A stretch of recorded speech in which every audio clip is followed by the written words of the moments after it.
అది నాకన్నా వేగమే. అది బుస్సుమని వెనక్కి వెళ్ళిందంటే దాడి చేయబోతుందని అర్థం. కానీ మీకు ఇక్కడ ఒక మొసలి కనిపించిందంటే సాధారణంగా మరికొన్ని ఖచ్చితంగా ఉంటాయి. అలా ఉంటే ప్రమాదమే. హే, ఇలా వచ్చి చూడండి.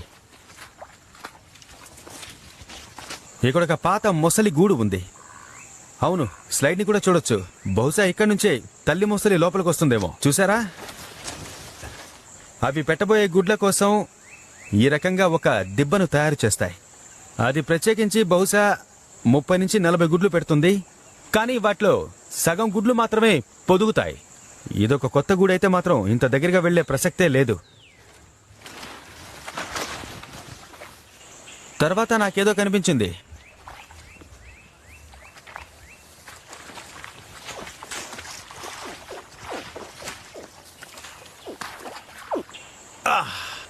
ఇదిగో చూసారా?